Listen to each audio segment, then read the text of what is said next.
Okay, so last week was definitely a bit of a nostalgia trip. I will give you that, but hey, I wanted to go on that nostalgia trip, so I'm perfectly okay with that. But today, this week, we actually have a proper dive into the Three Princesses, as this episode is called. So let's go ahead and talk a little bit about Yasahime, Princess Half Demon, Episode 2. But before we do that, quick reminder, if you haven't done so yet, make sure you hit that subscribe button and definitely ring that bell so that you know when these videos are coming out. YouTube is literally like forcing people to ring the bell. Otherwise, you don't see my videos in your sub feed. So if you are already subbed, make sure you ring the bell. And if you haven't already subbed, do that thing and then ring the bell. But with that said, we're gonna go ahead and jump into this week's episode. And when we dive in, it's mostly split between two different parts of the story, right? You get Towa's side of the episode, and then there's Setsuna and Moroha's side as well. And we're gonna start with Towa's side, and despite being the main character, I'm not gonna lie to you, I actually found her side of the story to be a little bit mundane, but I think that's the point. I think you're supposed to find her side of the story like, oh man, I don't want to be in the real world. I live in the real world every day. Like, that's boring. I want to go to the fun fantasy world of, well, it's not a fantasy world. It's you know, like an old time period. But like still, it's like I want to go to the fun world where there's like, it's set in the past and there's like fun demons and stuff. I don't want to hang out in the present. The present is boring. If we're going to be hanging out in the present and fighting crazy demon looking monsters, I at least want to have Shinigami powers. I at least want it to be Bleach. Admittedly, there's a little bit of Bleach nostalgia here, even though it's supposed to be Inuyasha nostalgia, only because when I saw the demon in the real world, I was like, yeah, this is giving me like, this is giving me Hollow vibes all of a sudden. And that's not a bad thing, okay? That's not a bad thing.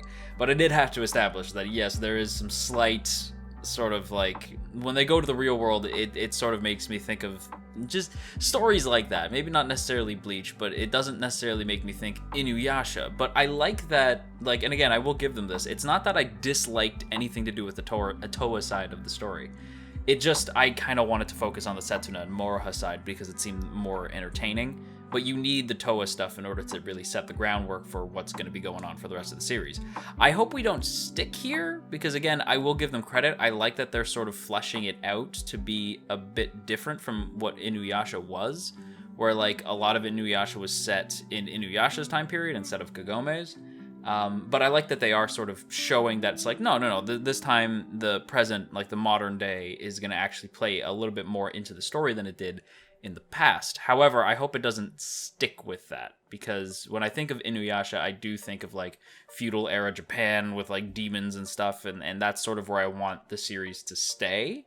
But I like and I do think they're gonna do that, only because like by the end, Towa's like that beautifully bright place, like in my dreams, it's true, I remember it. So I do think we'll probably be back to that point sooner rather than later, although I do think we'll spend the first few episodes in modern day before we jump back, like maybe not next week but the week after. I think we'll dive back into that era. But for now, again, like I have to say that Towa's story is, while more mundane, it is the purpose of her plot, and I do think it actually is served pretty well. Even we see like the flashback with her like living happily jeez, with her sister Setsuna. But noticeably, there's no Sesshomaru, there's no Rin, or really any sign of anybody we know. There's no Kagome, there's no Inuyasha. I don't even see Kaede or Kohaku. Even though they're in this episode, they're not shown with them. And I find that really interesting, since we know that Rin spends a great amount of time with Kaede. So to me, it raises some questions of like, what the hell happened? Now, we've talked about this before, where the idea that our boy Axel has brought up, the idea that a number of other Inuyasha fans have brought up, is that maybe the Rainbow Pearls are actually like the crystallized souls of our gang, and they're like trapped within the pearls. I'm still not knocking that idea. I can still see it.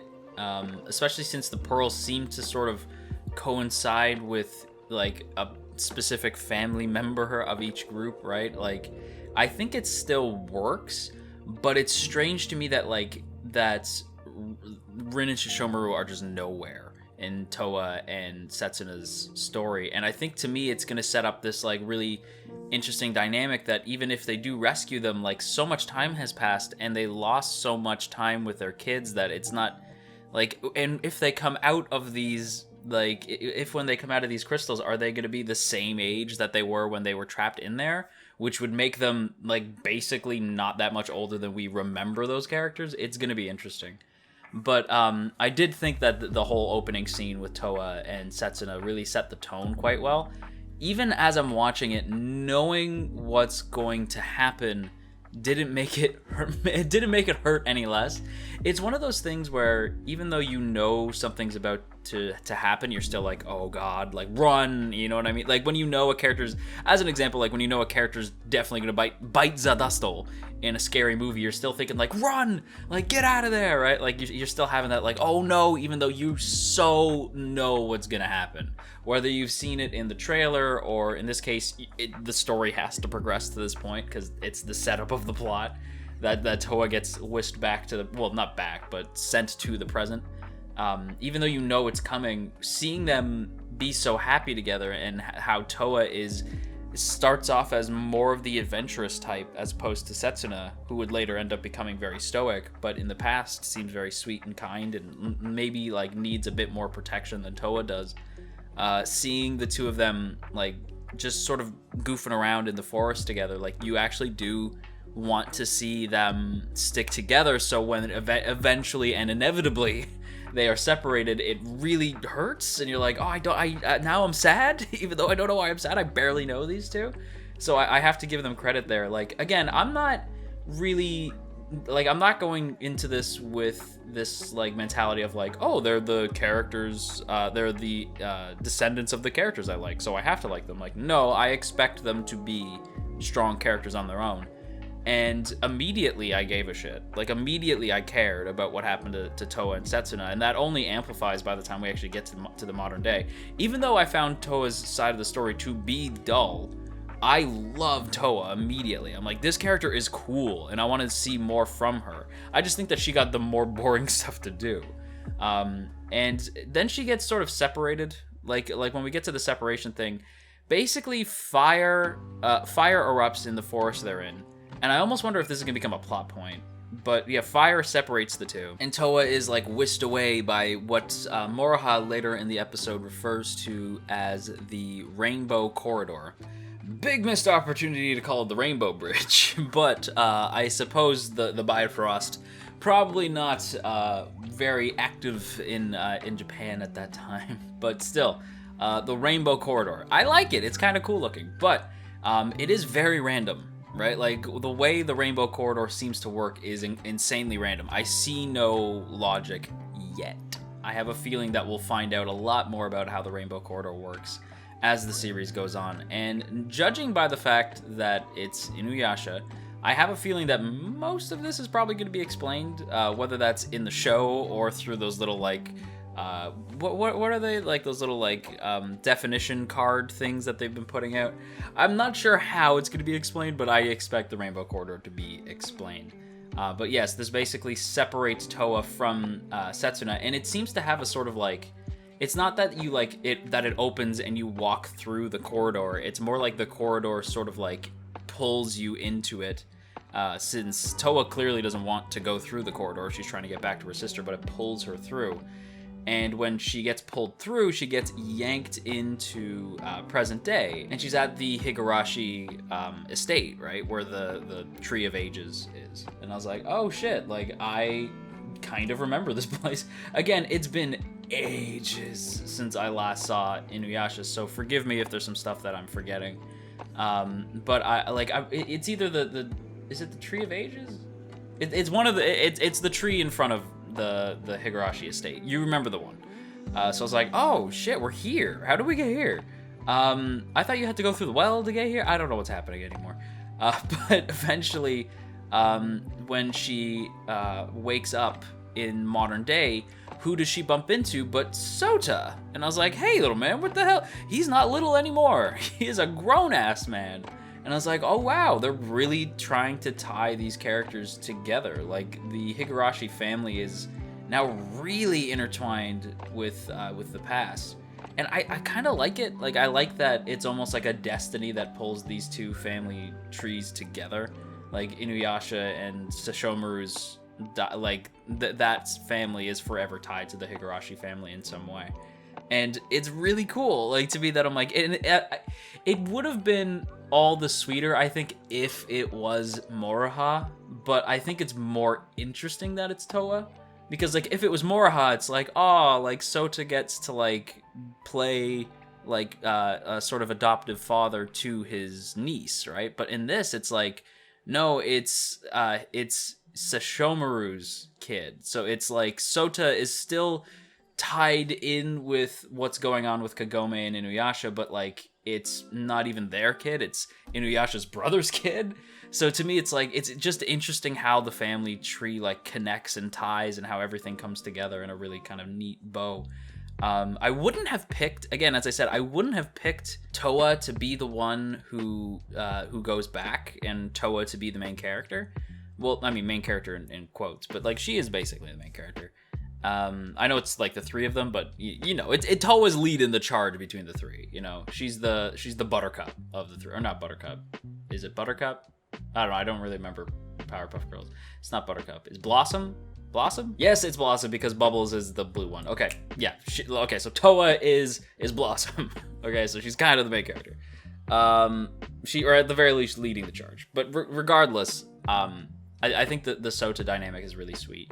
And it's interesting, too, because this basically turns Sota into her adoptive father and basically gives her an adoptive sister, Mei, who, like, Towa even addresses is basically sort of filling in the void that was left by Setsuna, to the point where she can't even really recall, since admittedly she was 4, right, at the time. So, like, it's easy for her to forget this, but at that time, she can't really remember if that actually happened or if she made it up, if it was just a dream. But she feels like Setsuna was real, and it's hard for her to sort of reconcile that. And, like, Towa's story is admittedly less fantastical by comparison to Moroha and Setsuna's, as I've said. But I think we still get a lot of good character stuff with her, and it's the reason why I said that her character is great, even if I thought her story was relatively weak by comparison. She has to deal with basically these urges to protect others and fight, while still wanting to live in the way that Sota and Mei want her to. Like, her sister Mei doesn't want her to fight, wants her to be more girly and all this stuff, and Sota even says, like, are you dressing as a boy again? Like you're going to an all-girls school, for crying out loud. But Towa wants to dress the way she wants to dress, and she is trying to, like, reconcile the fact that she is, at her heart, a fighter. Like, she is a fighter, and sure, she's a girl, but that shouldn't mean anything. And I like that they're trying to tackle this lesson. It does make Sota seem like a bit of a jerk, you know what I mean? Because, like, she says, like, in this world, like, the women have to be feminine and men have to be masculine. Right? And it's like, no, you can get, like, especially in modern society, you can kind of be however the hell you want to be. I'm a dude, but I'm pretty friggin' feminine sometimes. And by sometimes, I mean pretty often. So Sota being, like, sort of, like, Sota instilling that lesson into Towa, whether intentional or not, I was like, Sota, man, we gotta talk.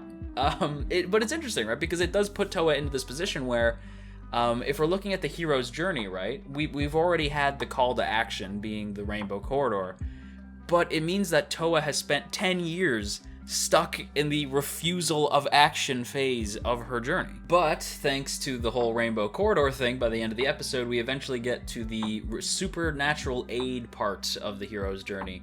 And yes, I actually was like, I need to refresh myself on the hero's journey, because this is really giving me like we are following the hero's journey kind of guideline. And yeah, when you track it, it does make a lot of sense. We've been stuck in the refusal to call. By the end of the episode, we get the moment of the supernatural aid that sort of pushes our hero, our hero Towa, into action. Even though she does break her sword, Kikuju Monji, which I'm positive I'm mispronouncing, over the shoulder of the centipede demon, Mistress Three Eyes, which is an amazing name. But yeah, it's even though we definitely see that, like, because I thought Towa was gonna have this big, like, hero moment, but it's almost immediately taken from her.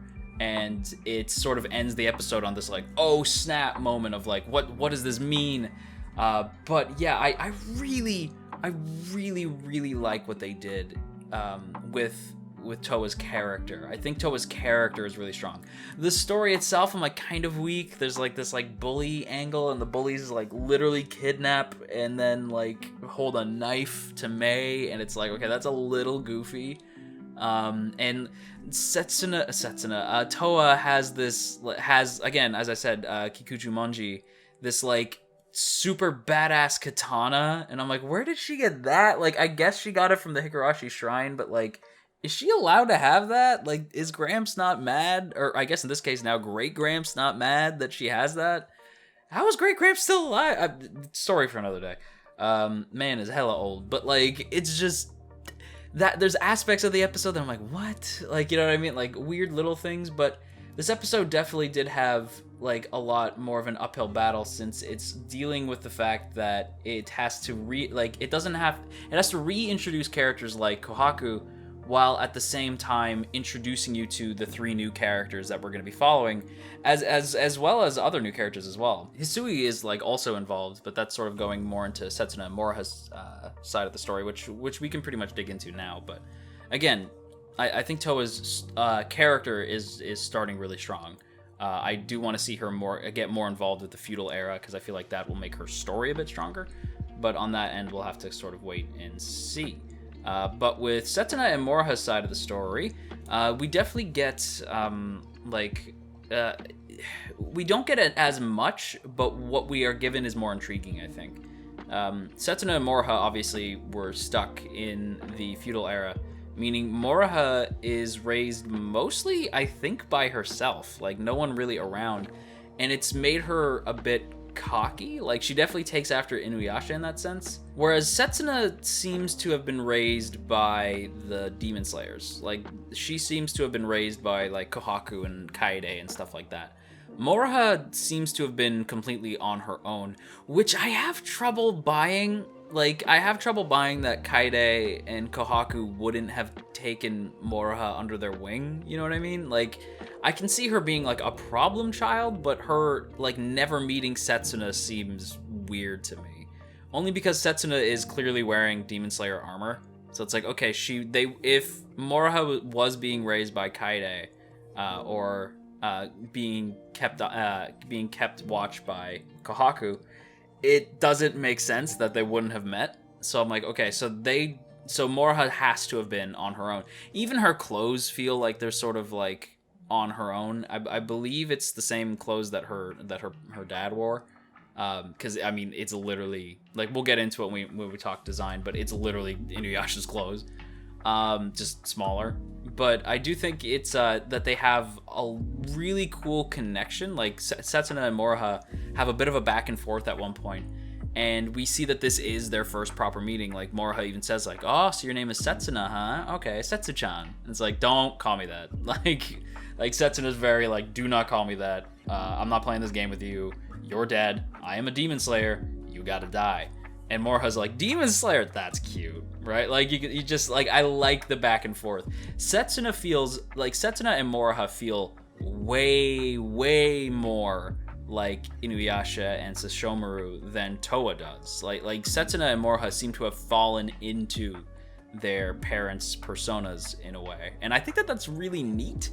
I definitely think that their first meeting is a lot. Again, the story's a lot more fun. You get like the centipede demon, you get to see Kohaku, you get to see like Kaede again, you get to see Hisui as well. Like, you get to see all the old gang, and I just think that like in terms of like what's happening, it's a lot more fun. And I think the centipede demon like is actually really cool, and you get moments of like kind of legit Sakuga. You get this as well by the end of the episode with Towa, where like they really want to go in on the characters like doing this like running motion. So they start from the left and sort of like have this like running action where they like sort of leap forward with their katana. Like both Moroha and Towa get this moment of Sakuga where they like run up and like do this big swing.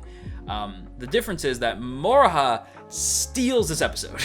Like, Moroha is without a doubt the most entertaining character in the episode. I do think that of the characters, Setsuna gets the least interesting character stuff, while she still is a part of the more interesting storyline stuff. Whereas Moroha gets both worlds. She gets the more interesting character stuff as well as being part of the more interesting part of the story, or rather the narrative of the episode. Whereas Towa gets the most interesting character stuff. And Moroha and Setsuna basically have a fight with the centipede demon, but it doesn't go well. Like, she actually, shockingly enough, manages to take both Moroha and Setsuna's pearls. Like, they both have rainbow pearls, and they get stolen pretty easily. Before the Tree of Ages starts to talk and then pulls both our girls into the modern world, and that was a surprise. I've already went over a bit of what happens once they go through, but it's definitely interesting, and I just kind of wanted to bring that up. I definitely went overtime today, though, so I'm going to save some design time stuff for later. I do have notes on that, but I'm going to save that for next time. So with that said, everybody, I hope you enjoyed today's video. If you did, don't forget to boop that up snoot, share if you care, and of course, if you haven't done so yet, hit that subscribe button. Make sure you ring that bell to let all of AnyTube know you are here. And of course, as always, I have to give a big thank you to the good folks in the T Squadron. Look at these beautiful people. Look at all these beautiful names, and hey, if you would like to join these beautiful people, there are now 2 ways to do so. The first is by hitting that first link in the description to check out our Patreon page, and the second option is by hitting that join button right beside the sub button to get yourself a badge next to your name, some emotes to spam in the comments and premiere chats, as well as just having your name float by the screen at the end of these videos. So if that sounds cool to you, go ahead and hit that join button, or maybe check out the Patreon page. Either way, it is a huge way to help out the channel. I feel really bad that I didn't get to talk about the trio's design time. I will start next week's episode with design time. Hold me to it, chat. I'm gonna do it. I have a lot of notes on their designs. Simple designs, but really cool. So we'll get into that more next week. But with that said, everybody, I'm gonna take off. So until next time, you stay classy, AnyTube, and wash your dang hands.